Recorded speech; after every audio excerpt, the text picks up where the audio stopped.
Today I want to give you 3 tips for hiring right. And for any of us that are in a position of human resources, hiring staff, going through interviews, terminating employees, that sort of thing, you know the importance. I don't have to tell you, you know the importance of hiring right. In today's business world, it is so expensive and so time consuming to make the wrong hire, to have to terminate, to have to go through the selection process again, and the training process again, and maybe the retention process again with a new hire because the first person you hired was the wrong hire. So really, in business nowadays, people, the art, the science of human resources, of hiring has really developed the last number of years. The importance of it has really risen to the top, I think, in most organizations, realizing that without the right people, the culture is going to be affected of the business. Certainly the productivity of the business will be just, down the line, that really it all starts and ends ultimately with people. So you want to do a really good job hiring. You have to do a really great job hiring. So I just want to give you 3 very simple rules that I follow, that we follow when we're going through the hiring process. And the first rule I'll give you is to hire on character. So before anything else, before you get into talking about experience in other positions, things like that, do your best to determine the person's character. What is their attitude? What is their outlook on life? If they're negative, it's going to be very difficult for you, no matter how great your culture is at work or how great your training is, how much individual attention new hires get in the onboarding. It's going to be really hard for you to change the sort of DNA, personality, character makeup of that individual. If you hire someone that is just generally a negative person or a little downtrodden or any of those types of character qualities, it's just not going to work.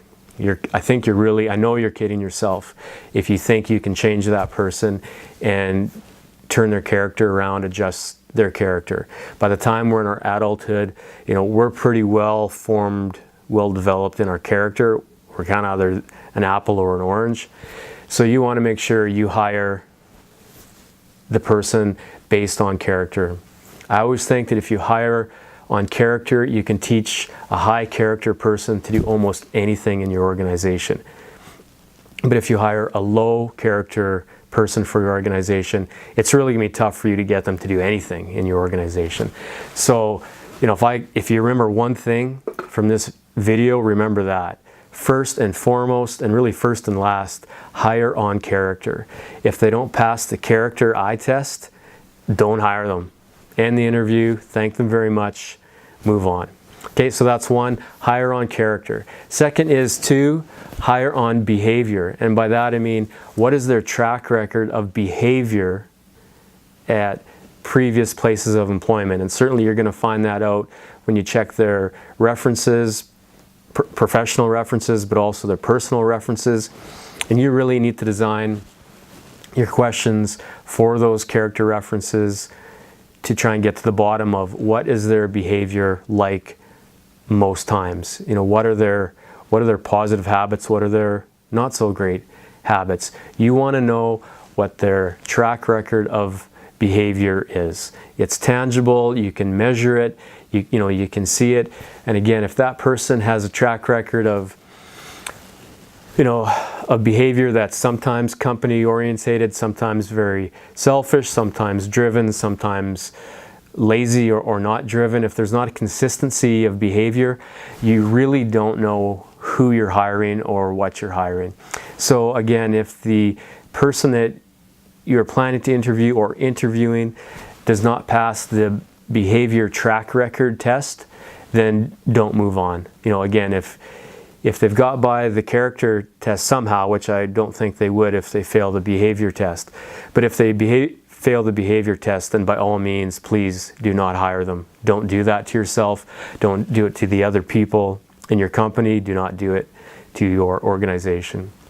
And then number 3, and this is where most of us start, and that's why so many bad hires are made, is then that this is where abilities come in. So this is really the tangible skill set that the person has. Do they have sort of the base level of technical skill or knowledge that you need, at least to start, where they can be successful in the position you're hiring them for?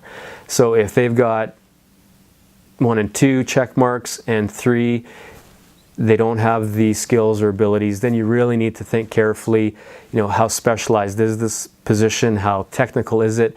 If it's not much of those 2 things, and the person's high character, strong track record of great behavior at work and at home or at personal side, then you may want to take a bit of a flyer on that person and train them in-house to get them up to speed.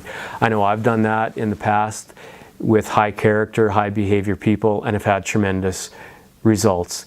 But I've had tremendous failures early on when I did the opposite, when I hired high ability people and they were low on the character or low on the behavior scale. It was always a disaster. I tortured myself and I tortured other people because I made poor hires.